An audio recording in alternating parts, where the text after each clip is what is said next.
Good morning dear students. आप सभी का प्लस टू अकाउंटेंसी की क्लास में स्वागत है।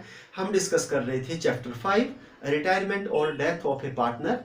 आज के इस पार्ट में हम डिस्कस करेंगे ज्वाइंट लाइफ पॉलिसी के बारे में और उसकी अकाउंटिंग ट्रीटमेंट के बारे में। तो सबसे पहले हम डिस्कस करते हैं ज्वाइंट लाइफ पॉलिसी के बारे में।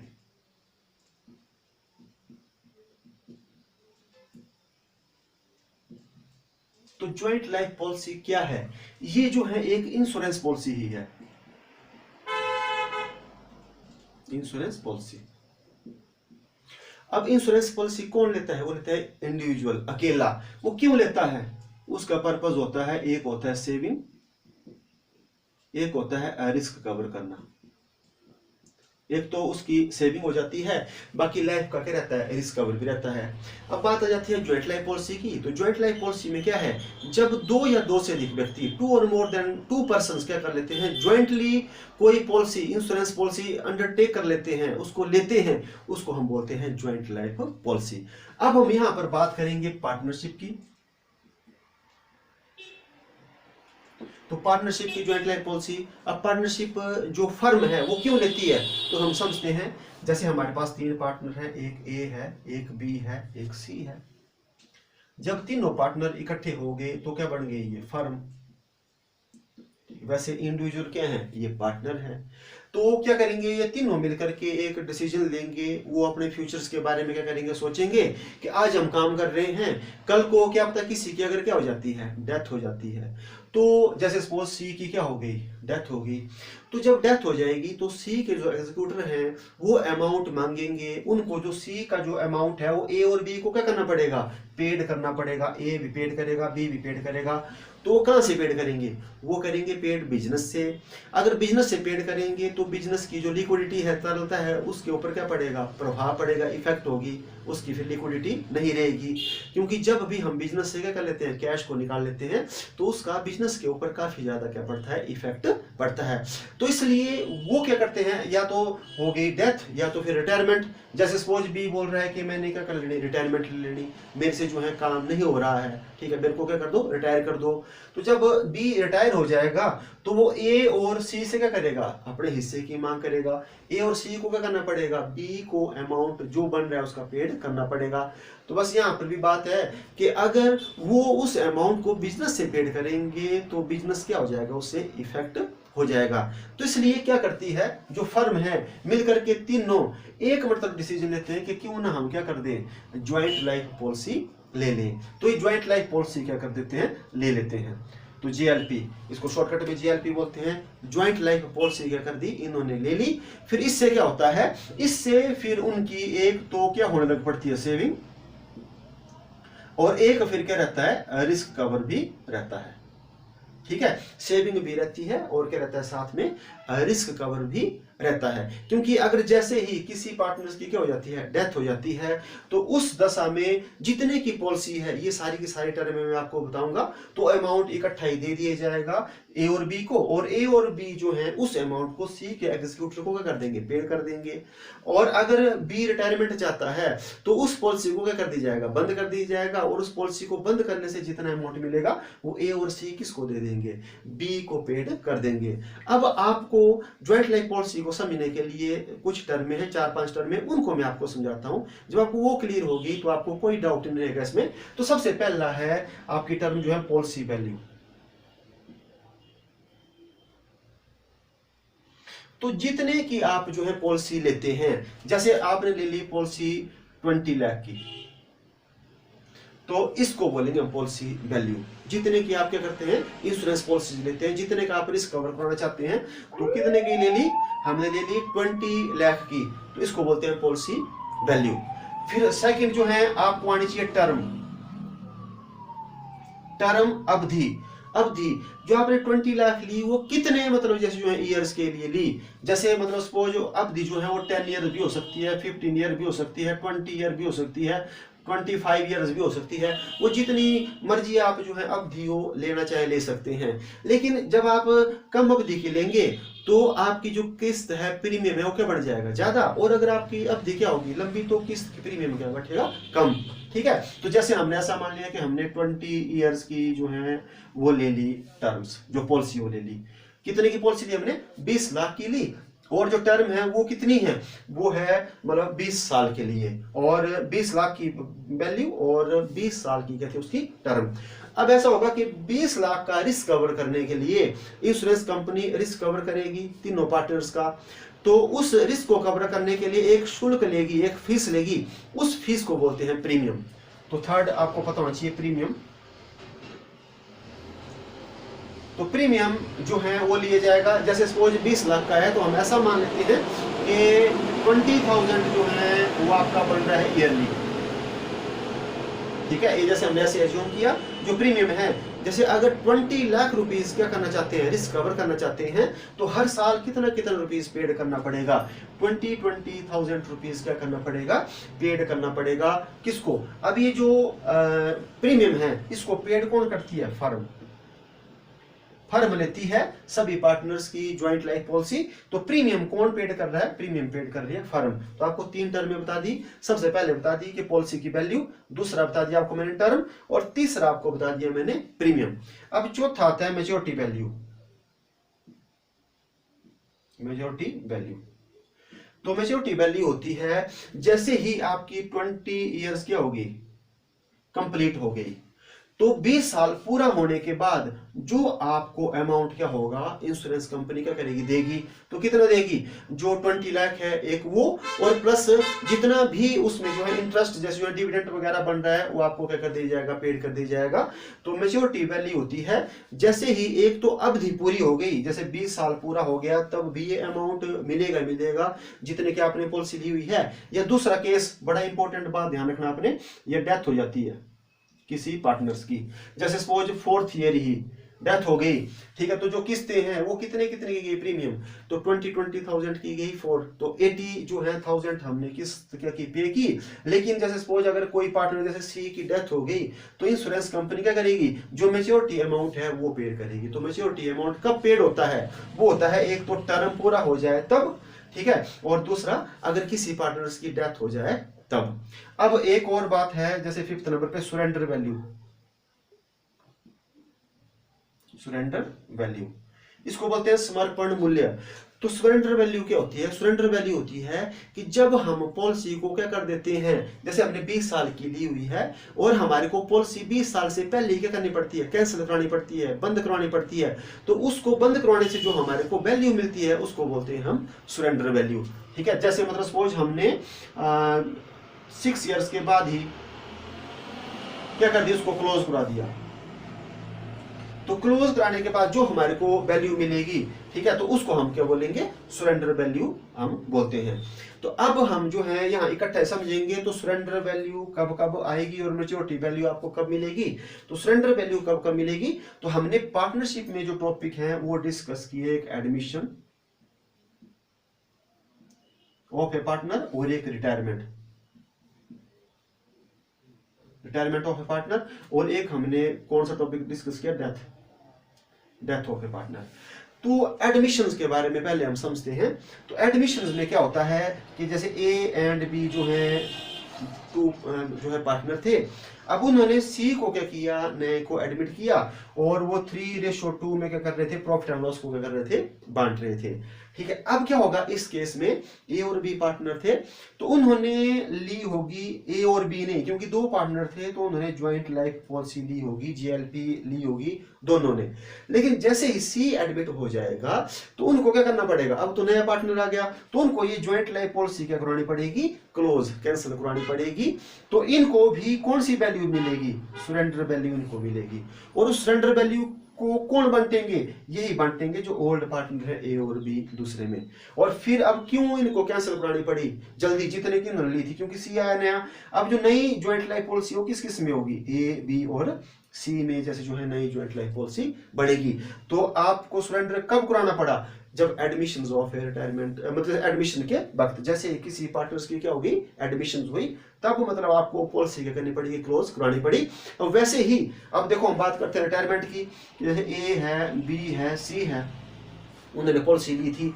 अब बी क्या हो रहा है, रिटायर। तो बी जो है रिटायर हो रहा है, तो बी क्या करेगा, बी मतलब जो इंश्योरेंस पॉलिसीज है जो ली हुई है जीएलपी, उसमें हिस्सा लेगा।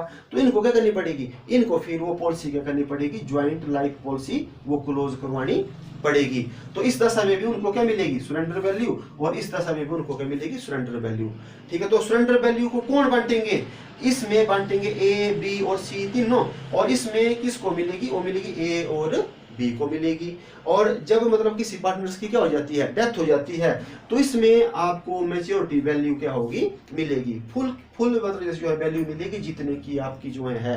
तो मैच्योरिटी वैल्यू मिलती है, एक इन केस मतलब डेथ, और दूसरा क्या हो जाए, टर्म जो अवधि होती है वो क्या हो जाती है, पूरी हो जाती है। तो आपको ये जो टर्म है जो मैंने बेसिक बताया, ये आपको कंप्लीट होनी चाहिए। सबसे पहले बता दिया पॉलिसी वैल्यू, जितने की आपने पॉलिसी ली, टर्म जितने साल के लिए आपने ली, प्रीमियम। अब जो इंश्योरेंस कंपनी क्या कर रही है, आपका रिस्क कवर करने का जो शुल्क ले रही है, जो फीस ले रही है, उसको बोलते हैं प्रीमियम ईयरली। और फिर मैच्योरिटी वैल्यू क्या होती है, जो आपको या तो अवधि पूरा होने पर जो है मिलती है, या तो किसी जो है पार्टनर्स की किस में मिलती है, डेथ में मिलती है, उसको मैच्योरिटी वैल्यू। और सरेंडर वैल्यू क्या होती है, जब आपको पॉलिसी अपनी क्या करनी पड़ती है, जितने की टर्म है उससे पहले आपको क्लोज करानी पड़ती है, तो उसके बदले जो वैल्यू मिलती है उसको हम क्या बोलते हैं, सरेंडर वैल्यू बोलते हैं। तो एडमिशन और रिटायरमेंट के वक्त आपको सरेंडर वैल्यू मिलती है, और जब आपकी टर्म पूरी हो जाए या किसी पार्टनर्स की डेथ हो जाए तो आपको क्या मिलती है, मेजॉरिटी वैल्यू मिलती है। अब आपने यहाँ पर ये सीखना है कि जो प्रीमियम है वो पेड कौन कर रही है, वो कर रही है पेड फर्म। तो इनको आप जैसे क्या कर सकते हैं, इनको अपनी कॉपी में आप नोट कर सकते हैं। अब हम आगे करते हैं डिस्कस, इसका ट्रीटमेंट कैसे कैसे जैसे जो है किया जाएगा वो आपको मैं बताता हूँ अभी। तो आपको बता दिया, एक policy value, term, surrender value, premium और मैच्योरिटी वैल्यू, ये सारी की सारी टर्म में आपको क्या होनी चाहिए, ये कंप्लीट आनी चाहिए। और एडमिशन और रिटायरमेंट के वक्त कौन सी वैल्यू मिलती है, वो मिलती है आपको सरेंडर वैल्यू, और डेथ के वक्त क्या मिलती है, मेजॉरिटी वैल्यू। तो अब जो फर्म, इनका जो फर्म जो है प्रीमियम पेड कर रही है, तो प्रीमियम को जो है हम एक एज एक्सपेंस भी ट्रीट कर सकते हैं, और एक एज एसेट्स भी ट्रीट कर सकते हैं। ठीक है, जो प्रीमियम जो है पेड किया किसने, फर्म ने, जो ज्वाइंट लाइफ पॉलिसी ली हुई है, जैसे ए बी और सी की इकट्ठी जो ले ली है, तो उसका जो प्रीमियम है वो पेड कौन कर रही है, फर्म। तो फर्म जो है जो प्रीमियम है उसको एक्सपेंस भी ट्रीट कर सकती है, एसेट्स भी ट्रीट कर सकती है। जब एक्सपेंस ट्रीट करेंगे तो अलग अकाउंटिंग ट्रीटमेंट होगी, जब एसेट्स ट्रीट करेंगे तो उसकी अलग ट्रीटमेंट होगी। तो सबसे पहले हम मानते हैं कि जो इंश्योरेंस प्रीमियम है उसको क्या ट्रीट कर रही है, एक्सपेंस। ठीक है, तो देखो सबसे पहले जनरल एंट्रीज क्या होगी, सबसे पहले जनरल एंट्रीज होगी जब हम प्रीमियम को पेड करेंगे, तो एंट्री बन जाएगी joint life policy premium account debit to bank. Bank को क्यों किया क्रेडिट, क्योंकि बैंक दे रहा है, और जो प्रीमियम है वो क्या है, हमारे लिए खर्चा है। ठीक है, अब हम जो है दूसरी एंट्री क्या करेंगे, जब हमने इसको एक्सपेंस माना हुआ है तो हम क्या करते हैं, यहाँ मैं बताता हूं आपको, प्रॉफिट एंड लॉस की किस तरफ लिखते हैं हम, डेबिट साइड में इंश्योरेंस प्रीमियम। ठीक है, तो एंट्री क्या बन जाएगी, एंट्री हमारे पास बन जाएगी दूसरी, profit and loss account debit to joint life policy premium account, ये हमारी जो एंट्री बन जाएगी। फिर प्रॉफिट एंड लॉस अकाउंट में जो ज्वाइंट लाइफ जैसे जो है, जो आपका इंश्योरेंस प्रीमियम है वो कहाँ चल जाएगा, डेबिट साइड में चल जाएगा। फिर जब हम क्या करेंगे, बैलेंस शीट को बनाएंगे, तो बैलेंस शीट में इसकी नो एंट्री, कोई भी इसकी एंट्री नहीं होगी। तो इस हिसाब से मतलब हम क्या करते हैं, जब इसको एक्सपेंस मतलब जैसे ट्रीट करते हैं, तो पहली एंट्री किसकी होती है, पहली एंट्री होती है प्रीमियम को पेड करने की, ज्वाइंट लाइफ जैसे जो है आपका policy premium account debit to bank, and दूसरी हो जाती है ट्रांसफर करने की, profit and loss account debit to joint life policy premium account. अब जब हमारे को क्या हो जाता है, जब हम इस पॉलिसी को बंद करवा देते हैं, तो बंद करवाने से हमारे को क्या होता है, कैश मिलता है। तो एंट्री क्या होगी, कैश या बैंक अकाउंट डेबिट टू किसका, मतलब हमारे को पैसा मिला ज्वाइंट लाइफ पॉलिसी का, ज्वाइंट लाइफ पॉलिसी का क्या हो गया, पैसा मिल गया। ठीक है, अब हमारे को जब ज्वाइंट लाइफ पॉलिसी का पैसा मिलेगा, फिर हम इस पैसे को क्या करेंगे, सभी पार्टनर्स में क्या करेंगे, मतलब डिस्ट्रीब्यूट करेंगे। तो हमारे पास एंट्री हो जाएगी joint life policy account debit to all partners capital account. तो इसमें सभी पार्टनर्स को मिलेगा, ठीक है। ऐसा नहीं मतलब जैसे जो है हमारे पास ए बी सी तीन पार्टनर थे, सी इनकी डेथ हो गई या बी रिटायर हो गया उसको मिलेगा, ये सबको क्या होगा, इसका पैसा जो है डिस्ट्रीब्यूट होगा। और किस में होगा, जो ओल्ड रेशो उनकी थी उसमें जैसे क्या होगा, ये डिस्ट्रीब्यूट होगा। तो जब मतलब आपका जो क्वेश्चन है वो एडमिशंस या रिटायरमेंट का हो तो यहाँ पर जो अमाउंट है वो आएगा सरेंडर वैल्यू। और जब मतलब जो है आपका क्वेश्चन किसका आएगा, डेथ का आएगा, ठीक है, तो यहां पर आएगी आपकी मेजोरिटी वैल्यू, जितने की क्या है वो पॉलिसी है। और डिस्ट्रीब्यूट किस में होगा, सब में होगा।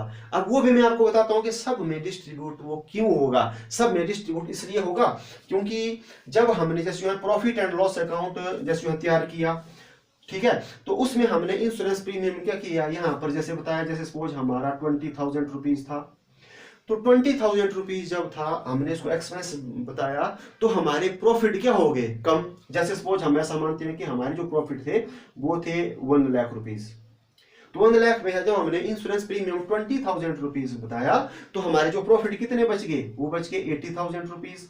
अब इस 80,000 रुपीज को क्या करेंगे, वो सभी पार्टनर्स क्या करेंगे, बांटेंगे।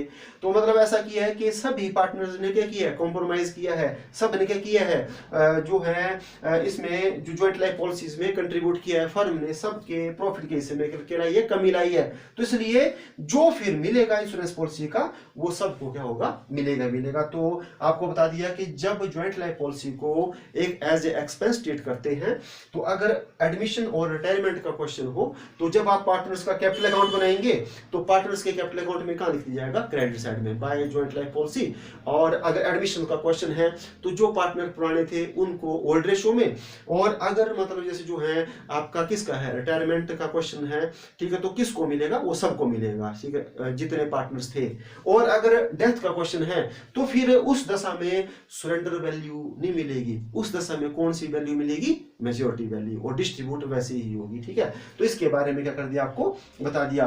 अब हम जानते हैं किसके बारे में, जब ज्वाइंट लाइफ पॉलिसी को हम क्या करते हैं, treat as a asset treat करते हैं, तो सबसे पहले एंट्री क्या होगी, वही जैसे हम प्रीमियम पेड कर रहे हैं, तो joint life policy premium account debit to bank. हमने ज्वाइंट लाइफ पॉलिसी प्रीमियम का डेबिट किया और बैंक को क्या कर दिया, हमने क्रेडिट कर दिया। अब दूसरी जो एंट्री होगी, तो दूसरी एंट्री हम क्या करेंगे कि ये जो एंट्री है ये एंट्री नहीं होगी, लेकिन ये एंट्री कब होगी इसको मैं बता देता हूं आपको, profit and loss account debit to joint life policy account. अब आपको मैं इस एंट्री को समझाने से पहले मैं एक क्वेश्चन बनाता हूं यहां पर। जैसे हमने लिख दिया ईयर, और यहाँ ईयर हो गया first year, second year, third year और फोर्थ ईयर, और यहाँ हमने लिख दिया प्रीमियम। अब प्रीमियम कितना बन रहा है हमारा, 20,000 रुपीज। बड़े ध्यान से आपने देखना है, 20,000 रुपीज, 20,000 रुपीज। अब हम यहाँ देखेंगे इसकी सरेंडर वैल्यू। तो सरेंडर वैल्यू जो है वो बढ़ती जाती है जैसे ही क्या करते हैं हम, जो है कोई जैसे जो है प्रीमियम जमा करते हैं, पॉलिसी खोलते हैं, तो शुरू में जो है जैसे हमने पहले साल जब प्रीमियम किया तो उसकी कोई भी सरेंडर वैल्यू नहीं होती है। जैसे हम 1 साल के बाद ही बंद करना चाहे तो इंश्योरेंस कंपनी कुछ भी पेड नहीं करती है। तो सरेंडर वैल्यू कब से बढ़ना स्टार्ट हो जाती है, नेक्स्ट ईयर से। तो जैसे हम ऐसा मानेंगे कि यहाँ पर नेक्स्ट ईयर जो है हमारी सरेंडर वैल्यू होगी 16,000 रुपीज, ठीक है, और नेक्स्ट ईयर जो है हमारी सरेंडर वैल्यू होगी, जैसे हम लिख देते हैं यहाँ पर 30,000 रुपीज। ये ऐसी ऐसी जैसे जो है हमने क्या किया, सरेंडर वैल्यू को क्या किया, एज्यूम किया। तो देखो जब पहली साल है तो फर्स्ट ईयर हमने कितना जो है प्रीमियम पेड किया, हमने प्रीमियम पेड किया 20,000 रुपीज। तो बनेगा joint life policy premium account debit to bank कितना, 20,000 रुपीज एंड 20,000 रुपीज। और अब जो है हमारी जो है जब सरेंडर वैल्यू नहीं है, ठीक है, सरेंडर वैल्यू नील है, तो हमारे को जो लॉस है उसको हमारे को कहां ट्रांसफर करना पड़ेगा, उसको हमारे को ट्रांसफर करना पड़ेगा प्रॉफिट एंड लॉस अकाउंट में। तो नेक्स्ट एंट्री हो जाएगी profit and loss account debit to joint life policy account, और कितना अमाउंट, 20,000 रुपीज और 20,000 रुपीज। ऐसे हम इसको कर देंगे, ट्रांसफर कर देंगे। ये होगी फर्स्ट ईयर की। जब हम सेकंड ईयर की एंट्री करेंगे तो हमारे पास वही joint life policy premium account debit to bank 20,000 और 20,000 रुपीज करेंगे, और इसके साथ साथ हमारी बैलेंस शीट्स भी बनेगी। तो बैलेंस शीट्स में चलो यहाँ बना देता हूँ। तो फर्स्ट ईयर में जैसे हमारी बैलेंस शीट फर्स्ट ईयर की बनेगी तो यहाँ पर नो अमाउंट, ठीक है। तो जो ज्वाइंट लाइफ पॉलिसी है वो आती है एसेट साइड में, एसेट्स साइड में ये आता है ज्वाइंट लाइफ पॉलिसी। तो यहां पर अमाउंट क्या आएगा, नील। तो यहां पर जो अमाउंट आएगा वो आएगा सरेंडर वैल्यू का, जितने की उसका समर्पण मूल्य होगा वो होगा। तो जब पहली साल हमारे पास जो है सरेंडर वैल्यू की थी नहीं, तो यहां पर कोई अमाउंट नहीं आएगा, और हम इसको क्या करेंगे, इस लॉस को ट्रांसफर कहां कर देंगे, प्रॉफिट एंड लॉस अकाउंट में। अब जब नेक्स्ट ईयर हमने एंट्री की तो next year joint life policy हमारी कितनी होगी, 20,000 की, वो हमने प्रीमियम पेड किया। अब दूसरा हमारे को जो है अब एंट्री करनी पड़ेगी profit and loss account debit to joint life policy account. तो profit and loss account debit to joint life policy, इसको हम क्या करेंगे ट्रांसफर, हम करेंगे ट्रांसफर जितना हमारे को क्या हो रहा है लॉस। तो देखो हमने प्रीमियम कितना पेड किया 20,000, जबकि हमारी सरेंडर वैल्यू कितनी बन रही है 16, तो हमारे को लॉस कितना हो रहा है, लॉस हो रहा है 4,000 रुपीज। तो 4,000 रुपीज को आप बताएंगे यहाँ 4,000 रुपीज और 4,000 रुपीज को यहाँ, और बाकी जो 16,000 रुपीज है 16,000 रुपीज नेक्स्ट ईयर अगले साल आपकी क्या हो जाएगी, यहाँ ज्वाइंट लाइफ पॉलिसी में आ जाएगा 16,000 रुपीज। तो यहाँ पर आप किसको बताते हैं, यहाँ पर आप बताते हैं सरेंडर वैल्यू को। ये क्या कर दिया, ये आपको बता दिया। तो इस हिसाब से मतलब आगे वो सिस्टम क्या होता है, चलता रहेगा। जितना आपको नुकसान होता जाएगा उतना आप मतलब प्रॉफिट लॉस बताते जाएंगे, और जितना फिर मतलब जैसे जो है आपका एक्सेस जो सरेंडर वैल्यू होती जाएगी तो आप यहाँ बताते जाएंगे। तो आपको क्या बताया मैंने कि एसेट साइड में किसको बताते जाएंगे आप, सरेंडर वैल्यू, सरेंडर वैल्यू को बताते जाएंगे। अब आ जाती है जैसे जो है बात, अगर सपोज किसी पार्टनर्स की क्या होगी, ये भी बड़ी इंपॉर्टेंट है, इसको ध्यान से सुनना है। अगर किसी पार्टनर्स की रिटायरमेंट हो जाती है, ठीक है, तो अगर हम उस पॉलिसी को क्या कर देते हैं, बंद कर देते हैं। तो बंद कर देते हैं तो मैंने आपको यहाँ पर एंट्री बताई, तो हमारे पास जैसे आपको बोला मैंने कि जब रिटायरमेंट होती है तो रिटायरमेंट में हमारे को कौन सी वैल्यू होती है, सरेंडर वैल्यू। तो जो मिलेगी उसकी हम एंट्री करेंगे bank account debit to joint life policy account, इसको हम करेंगे, और जितना सरेंडर वैल्यू जो है क्वेश्चन में दिया होगा उतनी हम क्या कर देंगे, इसमें से लिख देंगे। अब दूसरी एंट्री जो है ज्वाइंट लाइफ पॉलिसी को डिस्ट्रीब्यूट करने की कोई एंट्री नहीं होगी। वो क्यों नहीं होगी, क्यों नहीं होगी, क्योंकि जो सरेंडर वैल्यू है जो आपको यहाँ पर बताई हुई है, ठीक है, तो उसको जो है जो फर्म ने एक्सपेंस ट्रीट नहीं किया हुआ है। क्या नहीं किया हुआ, ट्रीट एक्सपेंस। तो एक्सपेंस ट्रीट नहीं किया हुआ है, वो सीधा ही कहाँ बता दी हुई है, एसेट्स में बता दी हुई है, ठीक है। तो जब हम एक्सपेंस ट्रीट नहीं करेंगे तो जो प्रॉफिट है वो मतलब क्या कर दिए हैं, पहले से ही क्या कर दिए, डिस्ट्रीब्यूट कर दिए हैं। तो इसलिए जो मतलब जैसे जो है सरेंडर वैल्यू होती है उसको डिस्ट्रीब्यूट नहीं करते हैं, ठीक है, क्योंकि जो प्रॉफिट है वो मतलब पहले से सारे के सारे क्या कर दिए होते हैं, फर्म ने डिस्ट्रीब्यूट कर दिए होते हैं। लेकिन अगर डेथ का क्वेश्चन है, किसका क्वेश्चन है, डेथ हो जाती है, तो जैसे हम ऐसा मानते हैं कि सरेंडर वैल्यू जो है हमारे को बैलेंस शीट में दी हुई है 40,000 रुपीज, और डेथ का जो अमाउंट है क्लेम वो दिया है हमारे को 2 लाख रुपीज, ठीक है, 40,000, और यहाँ पर जो नीचे एडजस्टमेंट में जो डेथ में जो क्लेम मिला वहां पर कितना दिया है, 2 लाख रुपीज। तो 40,000 जो है हम डिस्ट्रीब्यूट नहीं करेंगे, कितना डिस्ट्रीब्यूट करेंगे, 2 लाख में से 40 करेंगे तो कितना हो गया, 1,60,000। तो यहाँ पर एंट्री बढ़ेगी, पहले जो आपको पैसा मिल रहा है इंश्योरेंस कंपनी से, bank account debit to joint life policy account 2 lakh. फिर जब आप बांटेंगे joint life policy account debit to all partner, जो मतलब ओल्ड पार्टनर थे उनके कैपिटल अकाउंट में, तो यहाँ पर कितना जाएगा, 1,60,000 और 1,60,000, और रिसीव कितना हुआ, 2 लाख। ये 40 हमने क्यों नहीं बांटा, ये इसलिए नहीं बांटा क्योंकि हमने इसको एक्सपेंस ट्रीट नहीं किया था, ठीक है, एक्सपेंस ट्रीट नहीं किया तो हमने क्या कर दिए थे, जो प्रॉफिट पहले ही बांट दिए थे। अगर हम इसको भी बांट देंगे तो फिर मतलब जैसे क्या होगी, ड्यूल पेमेंट हो जाएगी, डबल पेमेंट हो जाएगी, ठीक है। तो इसलिए इस अमाउंट को नहीं बांटते हैं। तो आपको मैं बिल्कुल निचोड़ बताता हूँ। अब तो क्या है मतलब इसका सिस्टम, कि जब हम इसको एक्सपेंस ट्रीट करते हैं तो जब हम जो है किस्त जमा करते हैं तो एंट्री बनती है joint life premium account debit to bank, और फिर हम प्रॉफिट एंड लॉस में बता देते हैं और ज्वाइंट लाइफ प्रीमियम अकाउंट। फिर इसमें जब बताते जाएंगे तो आपको मैंने बताया इसमें से प्रॉफिट क्या होते जाएंगे कम।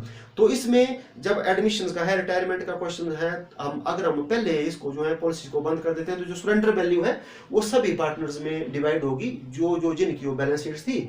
और अगर किसी पार्टनर्स की डेथ हो जाती है तो जो अमाउंट मिलेगा वो भी सभी पार्टनर्स को क्या होगा, डिस्ट्रीब्यूट होगा। और इन केस अगर हम क्या करते हैं उसको एसेट्स ट्रीट करते हैं, तो एसेट्स ट्रीट करते हैं तो प्रीमियम को पेड करने की जो एंट्री है वही होगी joint life policy premium account debit to bank. और दूसरा profit and loss account debit to joint life policy वो हम तभी करेंगे जब हमारी जो है सरेंडर वैल्यू क्या है कम और हमारा प्रीमियम क्या आ रहा है ज्यादा, तो उतना हम यहाँ पर क्या करते जाएंगे, बताते जाएंगे। और फिर जितनी सरेंडर वैल्यू हमारी बढ़ती जाएगी वो हमारी एसेट्स क्या होती जाएगी, बढ़ती जाएगी। तो अगर आपको सरेंडर वैल्यू का मतलब जैसे जो है क्वेश्चंस आएगा जैसे रिटायरमेंट और डेथ में, और हमने क्या ट्रीट किया एज एक्सपेंसेस, तो उसमें मतलब जैसे क्या होगा, सिर्फ एक ही एंट्री होगी, वो कौन सी entry, bank account debit to joint life policy account, जितने की सरेंडर वैल्यू बन रही है वो, ठीक है। और डिस्ट्रीब्यूट करने की एंट्री नहीं होगी। क्यों नहीं होगी, क्योंकि हमने क्या किया है, उन पार्टनर्स को प्रॉफिट पूरे के पूरे क्या कर दिए हैं, बांट दिए हैं, ठीक है। और अगर किसका क्वेश्चन है, अगर क्वेश्चन आ गया है किसी पार्टनर्स की डेथ का, तो उस डेथ में जितना अमाउंट मिला हुआ है उस अमाउंट में हम क्या करेंगे, जब पहले रिसीव की एंट्री होगी तो रिसीव में तो हम सारे का सारा करेंगे bank account debit to joint life policy, जैसे हमने माना 2 लाख। और जब पार्टनर्स को बांटने की बारी आएगी तो पार्टनर्स को ये 40,000 रुपीज नहीं बांटे जाएंगे। कितने बांटे जाएंगे, 1,60,000। और ये किसको मिलेंगे, जिनकी पार्टनर्स की क्या थी, ज्वाइंट लाइफ पॉलिसी थी। तो आज हमने क्या डिस्कस कर लिया, हमने डिस्कस कर लिया कि ज्वाइंट लाइफ पॉलिसीज ये क्या होती है, और इसके साथ साथ जैसे एडमिशंस और रिटायरमेंट के वक्त जो अमाउंट मिलता है उसको क्या बोलते हैं, सरेंडर वैल्यू। और डेथ में और जब टर्म पूरी हो जाए तो उसमें जो अमाउंट क्या मिलता है उसको बोलते हैं हम मेजॉरिटी वैल्यू। और जब हम ज्वाइंट लाइफ पॉलिसी को एक्सपेंस ट्रीट करते हैं तो किस तरह से अकाउंटिंग ट्रीटमेंट होती है, और जब हम इसको एज ए एसेट्स करते हैं तो किस तरह से ट्रीटमेंट होती है। तो आज के इस पार्ट में बस इतना ही, मिलते हैं नेक्स्ट पार्ट में। Thank you.